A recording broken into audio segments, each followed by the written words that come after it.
구약 성경의 그 블레셋과 오늘날의 팔레스타인은 서로 다른 민족이라는 사실을 알아야 합니다.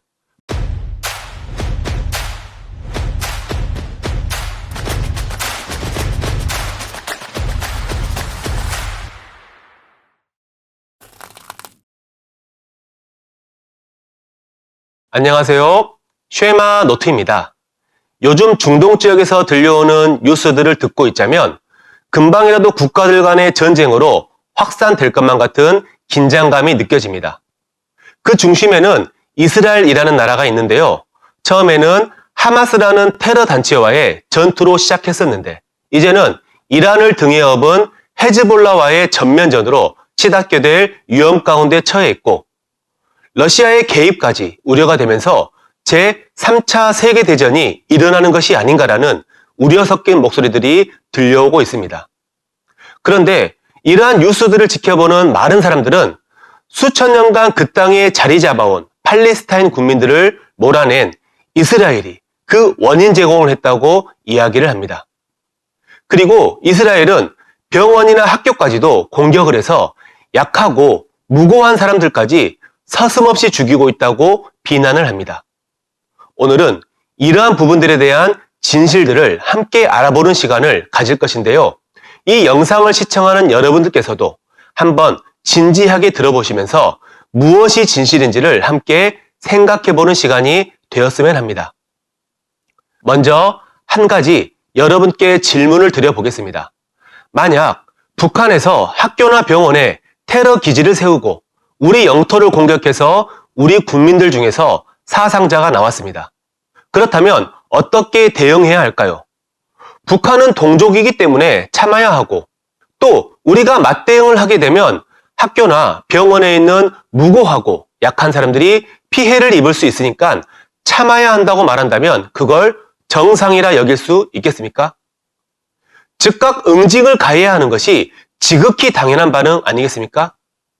그런데도 계속해서 테러를 이어간다면 그때는 북한하고 전쟁을 해서라도 우리 국민의 생명과 안전을 지켜야 하는 게 당연할 것입니다.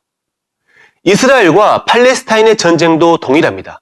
하마스는 일부러 병원이나 학교 지하에 자신들의 기지를 세우고 병원이나 학교에 있는 무고한 약자들을 방패 삼아 테러를 감행해서 이스라엘이 반격을 하도록 유도를 합니다. 그리고 이스라엘이 맞대응을 해서 사상자가 나오면 이스라엘이 무고하고 약한 사람들까지 무차별로 공격한다는 뉴스를 퍼뜨려서 여론전을 펼칩니다. 이번에 팔레스타인의 병원이나 학교 지하에서 하마스의 지하기지가 발견되면서 이러한 진실이 드러나는 것을 우리는 뉴스를 통해 생생하게 지켜봤습니다. 그러자 이번에는 이스라엘이 원인 제공을 했다는 사람들도 있습니다. 팔레스타인은 그 땅에서 수천 년을 유지되어 온 민족인데 이스라엘 사람들이 불법으로 침입해서 그들을 몰아내는 바람에 갈 곳을 잃어버린 원래 주인이 저항을 하는 것이라 말합니다. 과연 팔레스타인이 그 땅에서 수천 년 유지되어 온 민족일까요? 그렇지 않습니다. 사람들은 팔레스타인의 기원을 구약 성경에 등장하는 블레셋에서 가져오는데 구약 성경의 그 블레셋과 오늘날의 팔레스타인은 서로 다른 민족이라는 사실을 알아야 합니다. 블레셋은 이미 구약 성경 시대에 멸망을 당해서 역사적으로 지워진 민족입니다. 당시 이스라엘의 대적이었던 블레셋의 운명에 대해 하나님께서는 이렇게 예언하셨는데요. 너 블레셋이여 다 소멸되리로다. 대저 연기가 북방에서 오는데 그 대열에서 벗어난 자가 없느니라. 이러한 성경의 예언에 따라 훗날 북방에서 쳐들어온 아수르 제국과 바벨론 제국에 의해 블레셋은 멸망을 당했고 그 후에 또다시 침공한 알렉산더 대왕에 의해 다른 나라들로 흩어짐으로 역사 속에서 완전히 자취를 감추게 되었다는 기록이 있습니다. 그렇기 때문에 신약시대 예수님께서 공생의 사역을 하시는 중에나 사도들이 활동했던 현장 가운데 블레셋이란 민족이 등장하지 않는 이유가 여기에 있는 것입니다. 지금 그 땅이 팔레스타인이라는 이름으로 불리우는 이유는 AD 135년경 로마가 이스라엘의 반란을 진압하면서 이스라엘의 이름을 지우기 위해 일부러 그 땅을 팔레스타인인의 땅이라 명칭하면서 그 유래가 시작된 것입니다. 그렇다고 해서 그때부터 그 땅에 팔레스타인 민족이 살았던 것도 아닙니다. 지금 팔레스타인을 구성하고 있는 민족들은 1900년도경 이집트에서 이주해온 노동자 집단들과 오스만 터키에 지배하여 있던 아랍 유목민들이 자리를 잡으면서 형성된 것이라 볼 수 있습니다. 그렇기 때문에 지금 팔레스타인 땅에서 그들 고유의 건축문화 유산이나 동전이나 언어, 역사 기록물들이 하나도 나오지 않는 이유가 여기에 있는 것입니다. 오히려 그 땅을 파면 팔수록 이스라엘의 문화 유적만 나올 뿐입니다. 그들은 역사가 100년 정도밖에 안 된 이주민들의 집단이지 수천 년간 자리를 잡고 살아왔던 그 땅의 원주민은 아니었다는 사실을 알고 계셔야 할 것입니다.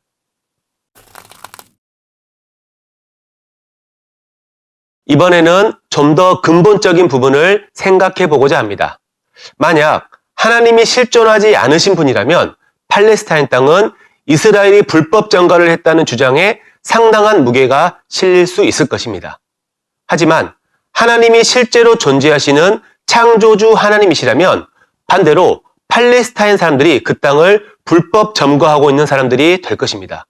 왜냐하면 온 우주 만물을 창조하신 하나님이 그 땅의 주인이시고 그 땅의 주인이신 하나님께서 이스라엘 민족에게 그 땅을 기업으로 주셨기 때문입니다. 곧 광야와 이 레바논에서부터 큰 강, 곧 유브라데 강까지 헷 족속의 온 땅과 또 해지는 쪽 대해까지 너희의 영토가 되리라. 방금 읽은 이 말씀을 조금 이따 다시 설명드릴 테니 꼭 기억해 두고 계시길 바랍니다. 그 땅의 주인이신 창조주 하나님께서 이스라엘에게 그들의 영토로 주신다는데 누가 불법 점거라 할 수 있겠습니까? 오히려 팔레스타인 민족들이 불법으로 점거하고 버티고 있는 게 될 것입니다. 물론 현재 이스라엘은 불신자들이 거의 대부분을 차지하고 있는 세속적인 상황이고 그나마 하나님을 믿는다고 하는 유대인들도 예수 그리스도를 배척하고 있으면서 힘써 하나님의 의를 복종하고 있지 않는 불신 상황이 있는 것은 맞습니다. 그렇기 때문에 성경의 예언처럼 하나님께서는 이스라엘을 징계하시고 전 세계로 흩어버리시면서 이스라엘 땅을 황폐한 황무지로 버려두셨다가 1948년 그들을 다시금 고토로 불러 모으시면서 회복을 시키신 것입니다. 내가 내 백성 이스라엘이 사로잡힌 것을 돌이키리니 그들이 황폐한 성읍을 건축하여 거주하며 포도원들을 가꾸고 그 포도주를 마시며 과원들을 만들고 그 열매를 먹으리라. 내가 그들을 그들의 땅에 심으리니 그들이 내가 준 땅에서 다시 뽑히지 아니하리라. 네 하나님 여호와의 말씀이니라. 여러분은 지금 현재 이스라엘의 상황을 지켜보면서 하나님의 말씀대로 이루어져감을 지켜보고 계십니다.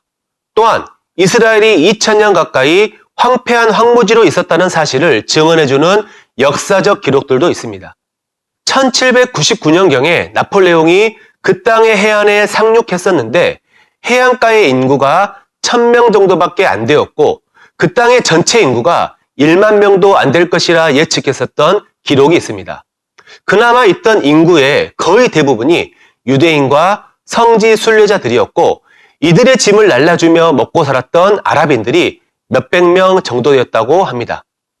또한 톰 소여의 모험, 허클베리 핀의 작가로 유명했던 마크 트웨인이 1867년 이스라엘 땅과 예루살렘, 갈릴리를 여행하며 남겼던 기록에도 황무지와 황폐한 뿐이었다고 기록하고 있습니다. 이외에도 십자군 전쟁 기록을 포함한 수많은 역사적 자료들에는 이스라엘이 2000년 가까이 황무지 같은 황폐한 땅으로 버려져 왔음을 알려주고 있습니다. 하지만 하나님의 말씀인 성경의 예언에 따라 이스라엘은 1948년 고토로 돌아와 나라를 세움으로 회복을 하기 시작했습니다. 여기에 대한 참고사항은 쉐마노트 복음 영상인 하나님의 해식에 이스라엘에 자세히 설명이 났으니까 참고해 보시면 좋겠고요. 이제 이스라엘에게 남은 것은 과거 그들이 거절하고 배척했던 예수 그리스도를 장차 하나님께서 정하신 때에 메시아이자 왕으로 영접할 영적 회복이 예언되어 있습니다. 그때 이스라엘은 성경에 예언된 대로 온 세상의 중심이 될 것입니다. 그때 이스라엘은 하나님의 선민으로서 이방의 빛의 역할을 온전히 수행하게 될 것입니다. 또한 그때 좀 전에 기억하고 있으라 언급했었던 여호수아의 말씀을 통해 주시기로 했지만 미처 차지하지 못했던 거대한 땅들도 이스라엘의 온전한 영토로 소유하게 될 것입니다. 지금 이스라엘이 차지하고 있는 땅은 그들에게 약속되어진 땅에 비하면 지극히 미치지 못하는 작은 영토임을 기억해야 할 것입니다. 이것은 하나님의 말씀이기에 반드시 이루어지게 되는 것입니다.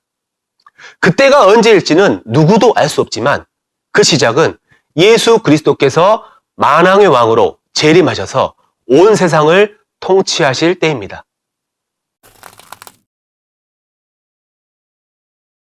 여러분이 지금까지 들었던 내용 중에 가장 중요한 부분은 이 세상은 지금 성경의 예언대로 흘러가고 있다는 사실입니다. 1948년 이전까지만 해도 성경의 예언을 연구하던 성경학자들이 당시 전 세계에 흩어져 있던 유대인들이 다시금 고토로 돌아가서 나라를 세울 것이라 주장을 했었을 때 모두가 미쳤다고 비웃었습니다. 왜냐하면 그 당시 유대인들은 전 세계 사람들의 미움을 받았었고 계속되는 멸족의 위기 가운데 있었던 마치 성경 에스겔서의 예언처럼 마른 뼈와 같은 생기도 없고 희망도 없는 상황이었기 때문입니다. 하지만 1948년 실제로 이스라엘이 고토로 돌아와서 나라를 세우는 기적이 발생하자 세상 사람들 중에 성경의 예언이 맞다는 사실을 확인하고 하나님을 믿게 되는 사람들이 많아졌습니다. 지금 팔레스타인 분쟁의 뒤편에 이란과 러시아가 조종을 하고 있는데 성경의 예언에 따르면 장차 이란과 러시아도 이스라엘과의 전쟁 중에 하나님에 의해 멸망을 당할 것이 예언되어 있습니다. 이처럼 하나님의 말씀인 성경의 예언대로 세상은 급박하게 종말을 향해 달려가고 있습니다. 그러하기에 여러분의 운명 또한 성경에 예언되어진 대로 믿으면서 준비를 해야 합니다. 성경에는 믿는 자들에 대한 예언과 불신자들에 대한 예언이 기록되어 있습니다.